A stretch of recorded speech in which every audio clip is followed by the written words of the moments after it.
What is going on, everybody? You're listening to Chopping Up the Meat, the one and only podcast of your dreams. Today you are with Right guy, CC, and myself, Big Mike. In this week's episode, we'll be discussing Kurt Vonnegut's book, Slaughterhouse-Five, for the last time. So sad, guys. Needless to say, all three of us have enjoyed these past 2 weeks discussing with our loyal listeners, but enough of that for right now. As we finish with the book, with chapters 8 through 10, Vonnegut really starts to try and confuse the readers with his big finale. We'll be giving a very in-depth summary slash analysis for these very odd remaining chapters, as well as discussing Billy's mental state becoming increasingly worse. But as you see, maybe it will become better. For the last part of our podcast, a discussion and analysis for themes that have showed up in the book will take place. For right now, we will take a quick commercial break, so don't go anywhere. The end is near.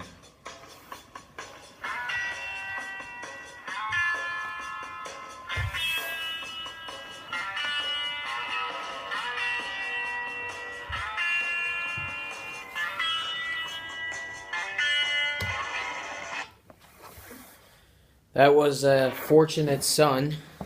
Kind of ties into the summary of the next three chapters, as you'll see later. It is in a lot of Vietnam. It is in a lot of war movies and Very anti-war. Good song. So chapter 8 really brings Billy back to some war memories. He discusses how an American Nazi propagandist, they're like malnourished in these What's his name? in these camps. Howard W. Campbell is the guy's name. Oh, he's American. He is American, but he is a Nazi propagandist, and he solicits the prisoners to fight in the Russian battlefront for Free American Corps. He promised them like food and repatriation and stuff like that. Edgar stood up to him, right? Or what was his name? You're thinking of yeah, Dirk. No, yeah. Someone stood up to him and goes on our next part. Like, didn't the alarms go off? Yeah. Which kind of Right. stopped that confrontation. Yeah, because people took cover in the meat locker beneath the slaughterhouse. Like the air raid sirens went off, but I guess it was just like a false alarm. But You always have to be ready. yeah, it was odd to say that the next night was the night that Dresden would be destroyed. But like Billy was like spacing out, thinking about Kilgore Trout. Greatest thing ever. He's an author. Was Billy's daughter actually believed that is the person that brainwashed him to believe these things about Trout from Dorians and time travel, things like that.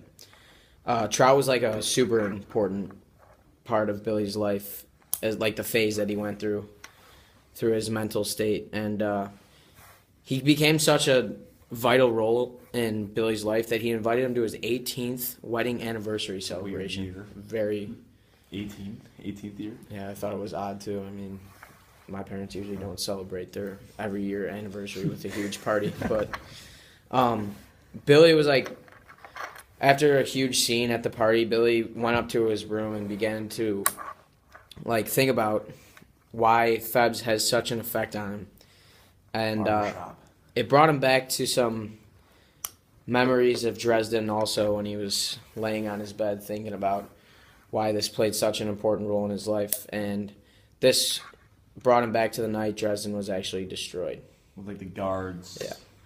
Having their mouths open. Yeah. Almost like a silent movie, as he recalls in the book. That was gruesome. Swinging into chapter 9, Valencia attempts to rush to the hospital when Billy was in the recovering from the plane crash. She was driving with no exhaust pipe and crashed a few times. And she ended up dying from carbon monoxide poisoning an hour after arrival, which was A very random death in the book. super random. Like, carbon monoxide poisoning is the last thing that I would have. But he was, like, oblivious to his wife's death because he was in this phase of time travel. And he woke up determined. Like, he wanted to get the word out about... Oh, yeah, because everyone thought he was going to be a vegetable Right. when he woke up. Yeah, exactly. But he had these ideas in his head that he learned from Tralfamadore and, like, the basics of time travel and like the nature of time travel. He felt like a responsibility because he's one of the only ones that like bound with the Tralfamadore with that time traveling ability, as you might About say. his obligation. Right. To the world. Exactly. Yeah. It's just like one of those experiences that you feel in your life that you're the only one who has gone through it. So it's hard to explain to other people who haven't been in your shoes, but he felt like he had like an obligation to do that. Like some examples of those, like there's some fake ones, like people that say like who died seeing God. Yeah. Right, Like- yeah. You can't even explain that until you. Well, thing on All those thing books. on Twitter.